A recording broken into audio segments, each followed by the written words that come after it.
നേരത്തെ പ്രിയങ്ക ഗാന്ധിയുടെ വിശദമായ പ്രതികരണം എടുത്തു ഏഞ്ചൽ. എന്തായാലും ചുരത്തിന് മുകളിലും താഴെയുമൊക്കെയായി 4 ബൂത്തുകളിൽ ഇന്ന് പ്രിയങ്ക കയറിയിരുന്നു. വഴിനീളം ഒരുപാട് ആളുകൾ നിൽക്കുന്നുണ്ടായിരുന്നു. പ്രിയങ്ക അവരുമായൊക്കെ സെൽഫി എടുക്കുകയും സ്നേഹം പങ്കിടുകയും ഒക്കെ ചെയ്തു. ഏഞ്ചലുണ്ട്. ഏഞ്ചൽ, എങ്ങനെയൊക്കെയായിരുന്നു ആളുകൾ പ്രിയങ്ക എത്തിയപ്പോൾ സംസാരിച്ചത്? എന്തൊക്കെയായിരുന്നു അവരുടെ പ്രതികരണം?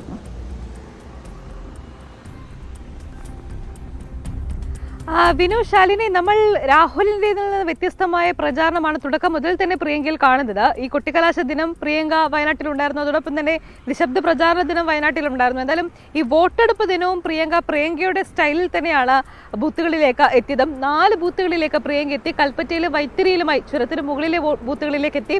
താഴെ മുക്കത്തും പുതുപ്പാടിയിലുമായുള്ള ബൂത്തുകളിലേക്കും പ്രിയങ്ക എത്തി. ഇതിലെ ഏറ്റവും പ്രധാനപ്പെട്ട കാര്യം, പ്രിയങ്ക ബൂത്തുകളിലേക്ക് എത്തുന്ന സമയത്ത് വളരെയധികം ആളുകളെ നമ്മൾ ബൂത്തുകളിൽ കണ്ടു. പ്രിയങ്കയെ കാണാനും സെൽഫി എടുക്കാനും ഒക്കെ കൈ കൊടുക്കാനും ഒക്കെ നിരവധി ആളുകൾ അവിടേക്ക് എത്തുന്നത് നമ്മൾ കണ്ടു. ഈ വഴി നീളം, അതായത് കൽപ്പറ്റയിൽ നിന്ന് ഈ കരിപ്പൂർ വരെയുള്ള വഴികളിൽ ഉടനീളം നമ്മൾ പ്രിയങ്കയെ കാത്ത ആളുകൾ നിൽക്കുന്നത് കണ്ടു.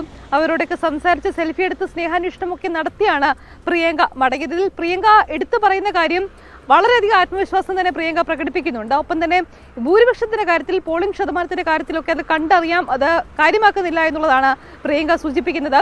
അതോടൊപ്പം തന്നെ പ്രതിപക്ഷത്തിന് ശക്തമായ പ്രതിപക്ഷമായിരിക്കും ഇനി പാർലമെന്റിൽ ഉണ്ടാകുക, അക്കാര്യം താൻ ഉറപ്പ് നൽകുന്നു എന്നുള്ള കാര്യം കൂടി പ്രിയങ്ക പറയുന്നുണ്ട്. എന്തായാലും രാഹുൽ ഗാന്ധിക്കൊപ്പം പ്രിയങ്ക കൂടി പാർലമെന്റിലേക്ക് എത്തുന്നു എന്നുള്ള കാര്യത്തിൽ അതിൽ തന്നെ വലിയ ആവേശം UDF ക്യാമ്പിനുണ്ട്. പക്ഷേ ഇപ്പോൾ ഇഴഞ്ഞു നീങ്ങുന്ന പോളിംഗ് ശതമാനമാണ് എന്തായാലും UDF ക്യാമ്പിന് വയനാട്ടിൽ അല്പമെങ്കിലും ആശങ്ക സൃഷ്ടിക്കും. ഞാൻ നേരത്തെ സൂചിപ്പിച്ച പോലെ തന്നെ പ്രിയങ്ക ബൂത്തുകളിലേക്ക് എത്തുമ്പോൾ വലിയ ആൾക്കൂട്ടമുണ്ട്, ജനക്കൂട്ടമുണ്ട്. ആളുകൾ കൈ കൊടുക്കാനും സെൽഫി എടുക്കാനും ഒക്കെ എത്തുന്നുണ്ട്.